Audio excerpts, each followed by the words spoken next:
नमस्कार दोस्तों, स्वागत है आपका ऑलराउंडर भाई यूट्यूब चैनल पर। मेरा नाम है सुनील कुमार और आज हम बनाने जा रहे हैं लर्न 3D Max इन हिंदी ट्यूटोरियल का लेसन नंबर 17। तो टाइम ना वेस्ट करते हुए चलिए दोस्तों शुरू करते हैं और ओपन करते हैं 3D Max 2014।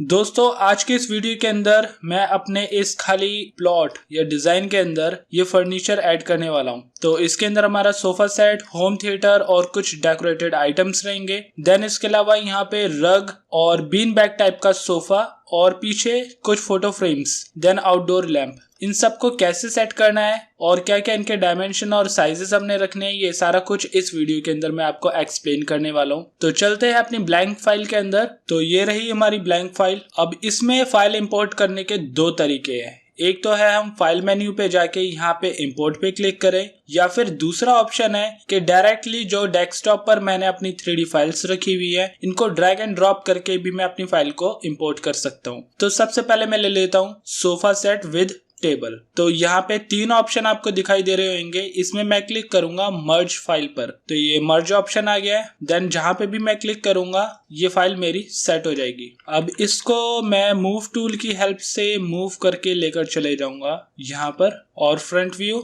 इससे मैं कोशिश करूंगा कि जो हमारा सेंटर सोफा है वो इस रेक्टेंगुलर शेप के बिल्कुल सेंटर में है। तो यहाँ पे मूव करके इसको ड्रैग करके मैं सेट कर लेता हूँ मैनुअली। तो ये सेट हो चुका है। अब इसके अंदर मैं साइज कैसे चेक करूंगा, क्योंकि ये जो 3D मॉडल है मैंने एक्यूरेट एक्चुअल साइज के अंदर बनाया था, और इस सोफा सेट की मॉडलिंग का ट्यूटोरियल ऑलरेडी मेरे इस चैनल पर अवेलेबल है। बट अगर आप इस सोफे को कैसे बनाया है ये आप देखना चाहते हो तो इस मॉडलिंग का लिंक मैं आपको नीचे डिस्क्रिप्शन में दे दूंगा, वहां पर आप इस सोफे को बनाने का प्रोसीजर देख पाओगे। तो फिलहाल ये सोफा सेट मैंने सेट कर दिया है। इसका साइज मैं आपको बता देता हूँ कि वैसे तो नॉर्मली ये लेंथ में होता है 2 फीट और विड्थ में होता है 6 फीट, और अगर इसकी हाइट की बात करूं तो 16 से 18 इंचेस इसकी हाइट होती है। यहाँ पे अगर मैं बॉक्स क्रिएट करूंगा तो इसकी हाइट का मुझे पता चल जाएगा। मैं यहाँ पे 16 इंचेस डाल के देख लेता हूँ। 16 इंचेस से थोड़ी सी ज्यादा इस सोफे की हाइट है,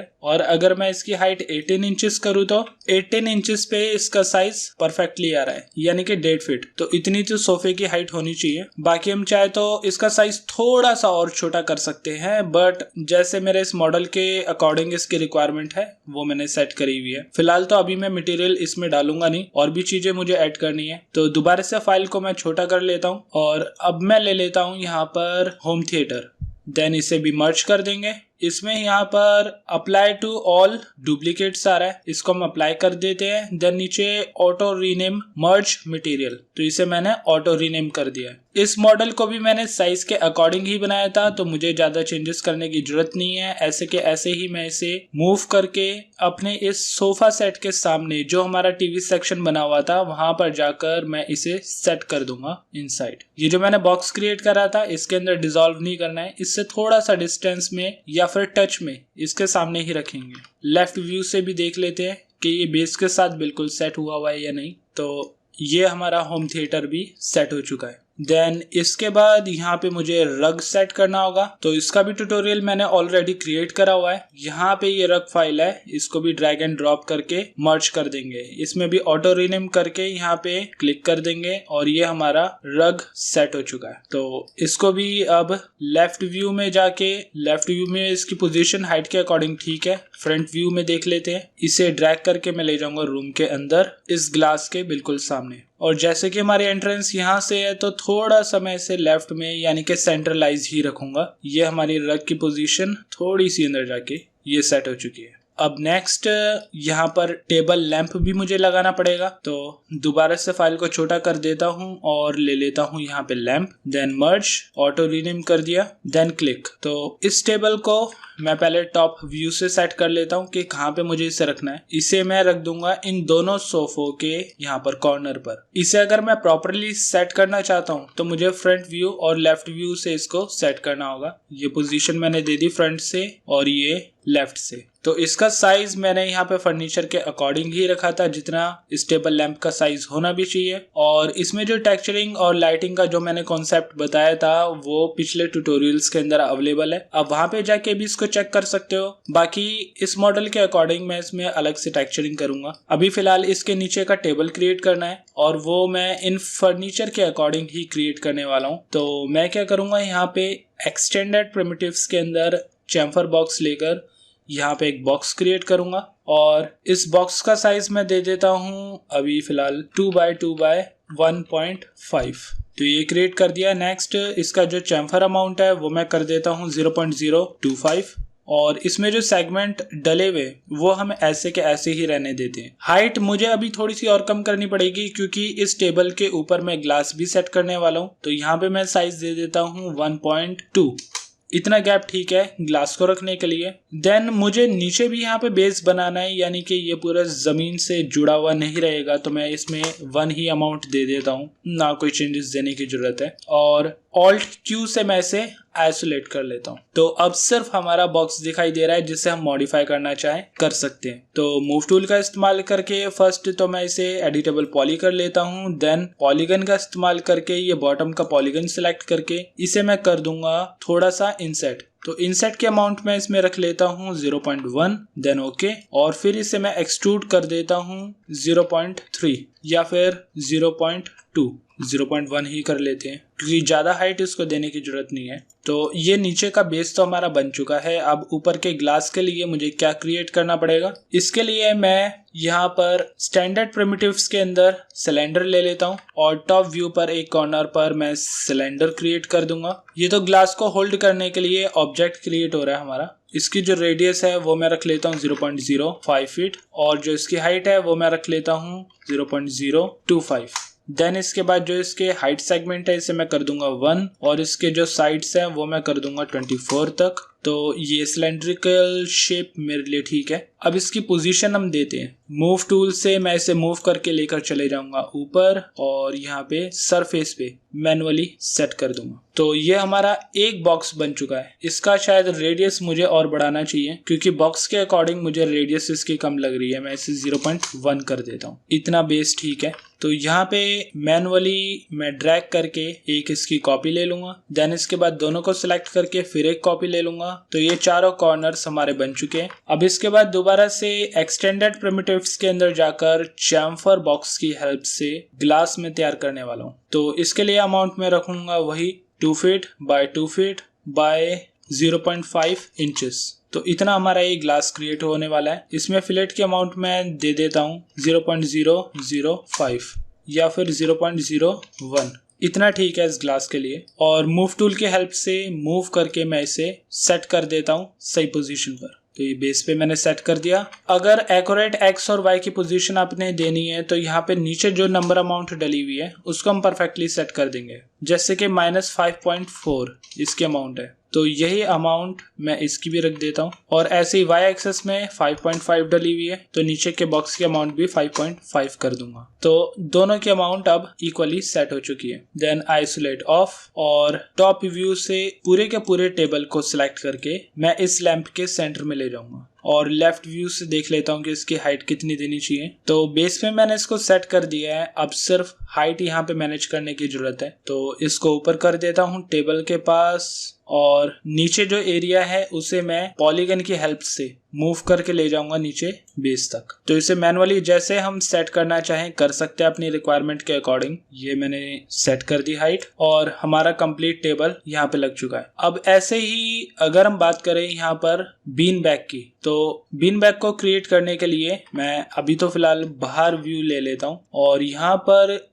यूज करने वाला हूँ स्टैंडर्ड प्रिमिटिव्स के अंदर जियो स्फीयर। ये स्फीयर मैं क्रिएट कर दूंगा। इसका साइज में रख लेता हूँ 2.5 फीट। देन इसके अंदर बहुत ही सिंपल मॉडिफिकेशन होने वाली है। इसके लिए हम जाएंगे मॉडिफाई के अंदर और यूज करेंगे FFD बॉक्स। वैसे तो ऑब्जेक्ट हमारा स्पेयर में है लेकिन FFD बॉक्स का इस्तेमाल करना है इसको मॉडिफाई करने के लिए। यहाँ पे फर्स्ट कंट्रोल पॉइंट हम ले लेते हैं और बॉटम में जाके सबसे पहले ये जो नीचे के बॉटम के पॉइंट है इसको मैं ड्रैग करके सेट कर दूंगा ऊपर। तो नीचे का बेस हमारा फ्लैट हो चुका है जैसे कि बीन बैग के अंदर होता है। इसके अलावा जिस डायरेक्शन से आपने बैठने के लिए स्पेस बनाना है वहां के पॉइंट को आपको सबसे पहले मॉडिफाई करना पड़ेगा, लेकिन इसके लिए पूरी सीरीज को चेंज करने की जरूरत नहीं है। सिर्फ ये सेंटर में जो 2 पॉइंट दिखाई दे रहे हैं, ये 2 पॉइंट, इन दोनों पॉइंट को सिलेक्ट करना है और दूसरी डायरेक्शन में जाके इसे मैं मूव करके ले जाऊंगा बिल्कुल दूसरे कॉर्नर तक। तो यहाँ पे थोड़ा सा स्पेस बना है। अब नेक्स्ट इसके टॉप के जो 2 पॉइंट्स हैं इसको भी मॉडिफाई करना पड़ेगा। तो दोबारा से लेफ्ट व्यू के अंदर चले जाएंगे और इसको मॉडिफाई करके यहाँ पे पीछे सेट कर देंगे। और इसी तरीके से नीचे जो 2 पॉइंट दिए गए हैं इसको भी लेफ्ट व्यू में जाकर यहाँ सेट कर देंगे। अगर मैं आइसोलेट करके आपको दिखाऊं तो फर्स्ट पॉइंट कॉर्नर वाला यहाँ पे हमने सेट करा है। इसके अलावा जो टॉप के 2 पॉइंट्स थे उसको हमने यहाँ पे सेट कर दिया है और तीसरे यहाँ पर जो सेंटर के 2 पॉइंट थे उसको हमने यहाँ पे सेट कर दिया। तो हमारा ये प्रीव्यू बन चुका है। अब इसको और किस तरीके से मॉडिफाई करना है ये आपके इन पॉइंट्स पे डिपेंड करता है। जैसे भी आप इस पॉइंट को मूव करके एडजस्ट होता जाएगा आपकी रिक्वायरमेंट के अकॉर्डिंग, जैसे आप सेट करना चाहें कर सकते हैं। तो ये बहुत ही बेसिक कॉन्सेप्ट है जिसको मैं एडजस्ट करना आपको सिखा रहा हूँ। जब ये सारे चेंजेस हो जाए तो ज्यादा डिटेलिंग देने के लिए आप सिंपल क्या कर सकते हो, इसमें एक और मॉडिफायर का इस्तेमाल करेंगे जिसका नाम है टर्बो स्मूथ। यहाँ पे आइसोलेट डिस्प्ले ऑन करके इसके अमाउंट हम कर देंगे 2। तो काफी स्मूथली ये एरिया हमारा बन जाएगा और इसको ऑफ करके हम अपने इंटीरियर के अंदर इसको सेट कर सकते हैं किसी भी लोकेशन पर। देन रोटेट कर देंगे अपने व्यू और एंगल के अकॉर्डिंग और सेट कर देंगे हाइट में। अब ये सारी के सारी जो मॉडिफिकेशन है ये आपके जियोस्फीयर के साइज पर डिपेंड करती है। यानी कि अगर आपने इसका साइज कम कर दिया, जैसे फॉर एग्जांपल मैंने 2.5 की जगह 2 कर दिया, तो जैसे ही आप FFD बॉक्स में जाओगे और टर्बो स्मूथ के अंदर जाओगे ऑटोमेटिकली आपका जो ऑब्जेक्ट है वो अपने सही साइज के अंदर आ जाएगा। तो ऐसी मॉडिफिकेशन आप इजीली कर सकते हो। यानी कि जियोस्फीयर के अंदर जाकर अगर आप इसके सेगमेंट में इंक्रीमेंट और डिस्क्रीमेंट अगर करना चाहें तो इजीली कर सकते हो। कम सेगमेंट के अंदर आपका ऑब्जेक्ट जो है वो कम डिटेलिंग के अंदर दिखाई देगा, 5 सेगमेंट के अंदर इस पे कंप्लीट फिनिशिंग दिखाई देगी। अब हम यहाँ पर फ्रंट वॉल के लिए कुछ ग्लास के सेक्शन बनाने वाले हैं जिसके अंदर हम डेकोरेशन के लिए कुछ आइटम्स रख सकें। तो यहाँ पे बॉक्स हम ले लेते हैं स्टैंडर्ड प्रिमिटिव्स के थ्रू और स्नैप का इस्तेमाल करके ये बेस पहले हम बनाते हैं और फिर दे देंगे हाइट। W प्रेस कर देंगे और इसकी हाइट मैं कर देता हूँ 0.5 इंचेस। देन अब मूव टूल का इस्तेमाल करके Z एक्सेस में इसकी हाइट में कर देता हूँ 4.5 और इसी की एक कॉपी ऊपर ले जाके इसकी हाइट में कर देता हूँ 6 फीट। तो ये 2 पार्ट हमारे बन चुके हैं। ऐसे ही सेम यहाँ पर भी ये बॉक्सेस बनाने हैं। तो इसके लिए मैं क्या करूंगा, क्योंकि लेफ्ट और राइट के अंदर दोनों में हमारे एक्सेस सेम होने वाले, तो यहाँ पे अभी एक्स एक्सेस आपको दिखाई दे रहा है 7 फीट है। तो यहाँ पे मैं इसी की कॉपी लेकर अमाउंट दे दूंगा -7 फीट। तो ऑटोमेटिकली लेफ्ट और राइट के अंदर अब इक्वल पार्टीशन बन चुकी है जिसमें मैं ग्लास का मटेरियल यूज करूंगा। देन इसके बाद यहाँ पे थोड़ा सा फॉल सीलिंग पे मैं लाइट का भी वर्क देने वाला हूँ। तो इसके लिए यहाँ पर जो इस बॉक्स की हाइट है वो मैं कर दूंगा 1.5 फीट, इतना ठीक है। और ये जो पिलर हमने बनाया हुआ है इसकी हाइट हम कर देते हैं 7 फीट तक या फिर 8 फीट तक, यानी कि बिल्कुल इस बॉक्स के स्टार्टर का एरिया बनना चाहिए। तो यहाँ पे भी हम इसकी हाइट 8 फीट कर देंगे और ये जो साइड के बॉक्सेस हैं इसे मैं हटा देता हूँ। अब इसकी जो विड्थ है वो टोटल इस वॉल की विड्थ के इक्वल, यानी कि 18 फीट तक इसकी विड्थ होनी चाहिए। तो यहाँ पे मैं 8 फीट की जगह 18 फीट कर देता हूँ। और इस वॉल की जो मोटाई है यानी कि 0.5 फीट इसमें मोटाई दी गई है जिसे मैं कर दूंगा सिर्फ 2 इंचेस, क्योंकि इसमें फॉल सीलिंग लाइट वर्क होने वाला है। तो इसके लिए ये जो वॉल है ये मैं वुडन पार्ट के अंदर दिखाऊंगा लेकिन मटेरियल इसी से मिलता जुलता रहेगा। तो टॉप व्यू पर जाकर मैं इसे सेट करता हूँ मैनुअली। ये पोजीशन मैंने यहाँ पे दे दी, Y एक्सेस में इसकी पोजीशन आ रही है 9.985, ये पोजीशन ओके। तो यहाँ पे लाइट सेट हम करने वाले हैं। अब आउटसाइड यहाँ पर लैंप हम सेट करेंगे। तो इसके लिए दोबारा से शॉर्ट कर लेता हूँ इस स्क्रीन को और आउटडोर लैंप को इंपोर्ट कर लेता हूँ। देन मर्ज, इसमें apply to all duplicates, then auto rename merge material. तो ये लैंप मैंने ले लिया है, इसकी पोजीशन मैं सेट करता हूँ टॉप व्यू से ड्रैग करके इस वॉल पर। तो विजुअली इसको सेंटर करेंगे और लेफ्ट व्यू से मैं देख लेता हूँ कि इसकी हाइट कितनी है। इसकी हाइट मेरे हिसाब से तो ठीक है इस वॉल के अकॉर्डिंग, या चाहे तो इसे थोड़ा सा नीचे रख सकते हैं क्योंकि वॉल में ज़्यादा हाइट रिक्वायर्ड नहीं होती है लाइट को सेट करने के लिए। अब नेक्स्ट हमें क्या सेट करना पड़ेगा, यहाँ पर वॉल पे हमने देखा था कि कई सारे फोटो फ्रेम का एक डिजाइन सेट हुआ था। पिछली फाइल में आपको दिखा देता हूँ। यहाँ पर जैसे प्रीवियस फाइल के अंदर कई सारे फोटो फ्रेम्स और इसके अंदर अपना वर्क मैंने सेट करा हुआ है। तो ये फोटो फ्रेम हम कैसे क्रिएट करने वाले हैं, इसके लिए फ्रंट व्यू पे मैं चले जाता हूँ और चले जाऊंगा मैं शेप्स के अंदर रेक्टेंगल पर। एक रेक्टेंगल मैं क्रिएट कर लेता हूँ। इस रेक्टेंगल का साइज सबसे पहले इंपॉर्टेंट है कि इसकी लेंथ और विड्थ कितनी देनी चाहिए। तो यहाँ पे नीचे जब हम जाएंगे तो यहाँ लेंथ इसकी आ रही है 1.5 फीट और 1.25 फीट। तो ये हमारा एक फ्रेम यहाँ पे दिखाई दे रहा है। अगर रिक्वायरमेंट पड़ी तो इसका साइज हम चेंज भी कर देंगे, बट अभी के लिए तो यही साइज ठीक है। इसमें जो पैनल हम रखने वाले हैं वो रखेंगे रेक्टेंगल फ्रेम के अंदर। प्रोस्पेक्टिव व्यू में मैं दिखा देता हूँ कि कुछ इस टाइप का फ्रेम है, लेकिन इतना मोटा फ्रेम नहीं रहेगा। इसकी जो विड्थ है वो मैं रख लेता हूँ 0.05 और जो इसकी लेंथ है वो मैं रख लेता हूँ 0.05। इस टाइप का फ्रेम ठीक है। अब इसके बाद हम क्या करेंगे, मूव टूल का इस्तेमाल करके टॉप व्यू से इसकी एक हल्की सी हम कॉपी ले लेंगे बैक साइड में। ध्यान रखना है कि ये कॉपी ही होनी चाहिए, इंस्टेंस नहीं रखना है। कॉपी हम इसलिए कर रहे हैं क्योंकि इसमें हम फ्रेम नहीं दिखाएंगे, फोटो के लिए सेक्शन बनाने वाले हैं। तो यहाँ पे रेंडर पे जाके इसका enable in render, enable in viewport off कर देंगे। यही वो दो ऑप्शन थे जिसके थ्रू ये फ्रेम हमारा क्रिएट हो रहा था। तो अब हमारे पास सिर्फ और सिर्फ रेक्टेंगल है। मॉडिफाई के अंदर हम चले जाएंगे और यहाँ पे प्रेस करेंगे ई से आ जाता है एक्सट्रूड। एक्सट्रूड से एक सरफेस हमें मिल चुका है जिसके अंदर हम इमेज को इजीली सेट कर सकते हैं। तो ये हमारा फ्रेम का पार्ट बन चुका है। अब ऐसे ही अगर मैं पोर्ट्रेट की जगह लैंडस्केप के अंदर फ्रेम बनाना चाहूँ तो कैसे सेट करेंगे, मैं इसी फ्रेम की ड्रैग करके एक कॉपी ले लूंगा और इसमें चेंजेस करने के लिए मैं क्या करूंगा, यहाँ पे लेंथ इसकी रख लूंगा 1.25 और विड्थ इसकी रखूंगा 1.5। ऐसे ही जो पीछे रेक्टेंगल शेप है इसका साइज भी 1.25 और विड्थ रखूंगा 1.5। तो ये लैंडस्केप फ्रेम हमारा बन चुका है। अब इसको और कॉपीज में रखने के लिए हमें क्या करना होगा, सबसे पहले तो टॉप व्यू पर जाके इसे मैं वॉल की तरफ ले जाता हूँ और सेट कर देता हूँ अपनी वॉल के लिए। देखते हैं प्रोस्पेक्टिव व्यू के अंदर कि ये वॉल पर प्रॉपरली शो कर रहा है या नहीं। तो इन्फॉर्मेशन ओके है, सेटिंग हमारी हो चुकी है। अब हम क्या करने वाले हैं, इसकी कुछ कॉपीज करने वाले हैं ताकि इस तरीके से इन फ्रेम्स को डेकोरेट कर सके। तो इसके लिए सबसे पहले आपको Alt Q का इस्तेमाल करके इसे आइसोलेट करना पड़ेगा ताकि जो हम कॉपीज करने वाले हैं वो सिर्फ मॉडल्स ही हमें दिखाई दे, बाकी पीछे का इंटीरियर जो है वो हमारी इस कॉपी के टाइम पे डिस्टर्बेंस दे सकता है। तो हम सिर्फ फ्रंट व्यू का इस्तेमाल करके सारी डेकोरेशन करेंगे। तो जैसे फर्स्ट मैंने इसकी एक कॉपी ले ली नीचे। बस आप कॉपी लेते टाइम ध्यान रखना कि इस टाइम आपका ये जो कॉपी ऑप्शन है ये इंस्टेंस होना चाहिए। देन यहाँ पे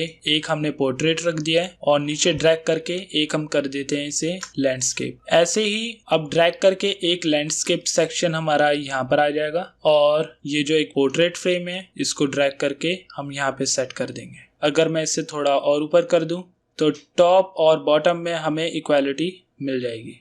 देन इसे ड्रैग करके मैंने नीचे सेट कर दिया। अब इसके बाद इसी को ड्रैग करके एक पोर्ट्रेट फ्रेम यहाँ सेट कर देंगे सेंटर में। तो एक साइड का हमारा सेक्शन बन चुका है। अब हम क्या करेंगे, इन पांचों फ्रेम्स को सिलेक्ट करके ड्रैग करेंगे और दूसरी डायरेक्शन में सेट कर देंगे।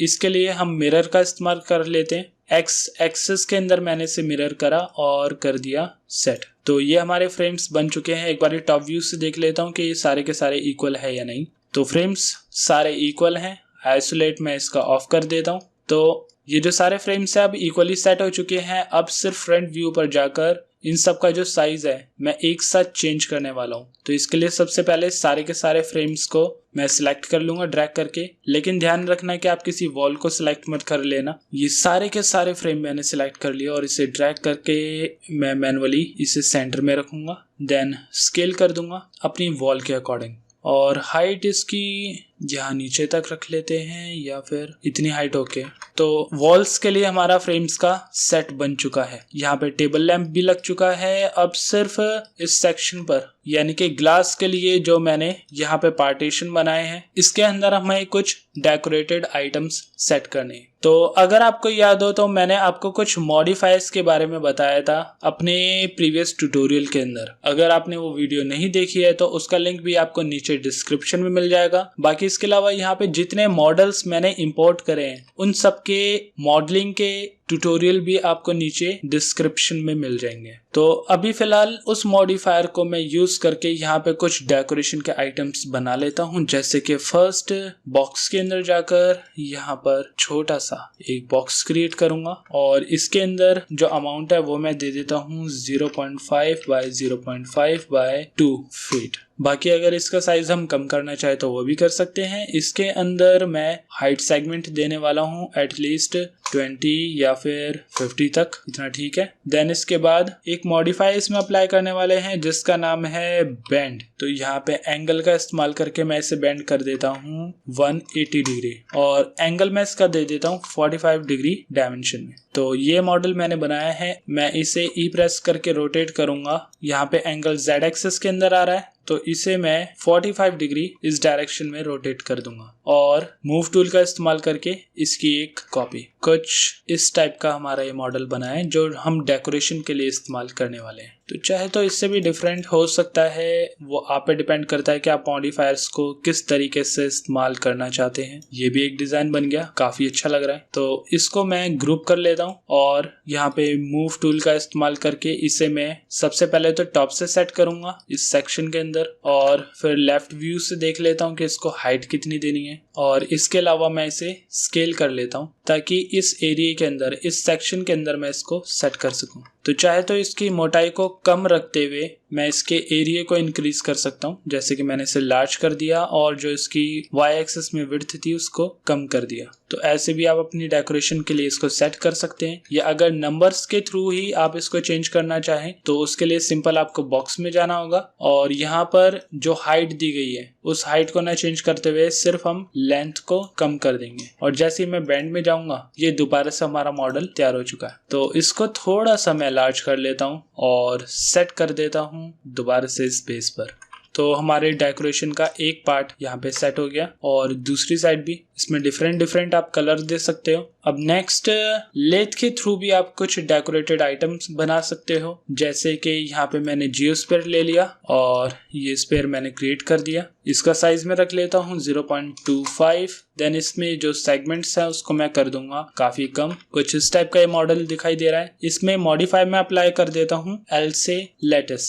तो इसमें सिर्फ मैं स्ट्रक्चर रखूंगा और जिसकी रेडियस काफी कम रहेगी, यानी कि मैं इसे 0.01 तक रखूंगा और जो इसके साइड्स हैं वो इंक्रीज कर दूंगा। तो कुछ इस टाइप का स्ट्रक्चर बना है, ये भी हम डेकोरेशन के लिए सेट कर सकते हैं और ऐसे ही 2-3 पीसेस दूसरे पार्ट के अंदर भी रखेंगे। तो अभी तो फिलहाल हमने सिर्फ इसकी कॉपी करी है, अभी हाइट से हमने इसको सेट नहीं करा है। तो सभी ऑब्जेक्ट को हमने सिलेक्ट कर लिया और लेफ्ट व्यू में जाके इसको हम हाइट दे देते हैं टॉप वाले एरिया में। तो ये हमारे सेकंड कुछ पार्ट्स इसके अंदर बन चुके हैं डेकोरेशन के लिए। ऐसे ही नेक्स्ट लाइन टूल का इस्तेमाल करके यहाँ पे कोई सी भी हम यूनिक शेप, ये यूनिक शेप मैंने क्रिएट कर ली। इसको एडजस्ट भी करना चाहे तो अपने अकॉर्डिंग एडजस्ट आप कर सकते हो। ये शेप मैंने क्रिएट करी, इसके अंदर मॉडिफाई में अप्लाई कर लेता हूँ L से लेथ और इसके एक्सिस को मैं मूव करके सेट कर देता हूँ। तो ये भी एक तरह का लैंप टाइप का हमारा ऑब्जेक्ट बन चुका है,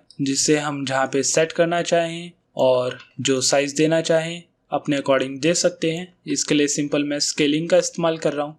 ये रहा हमारा ऑब्जेक्ट, तो इसको मैंने सेट कर दिया।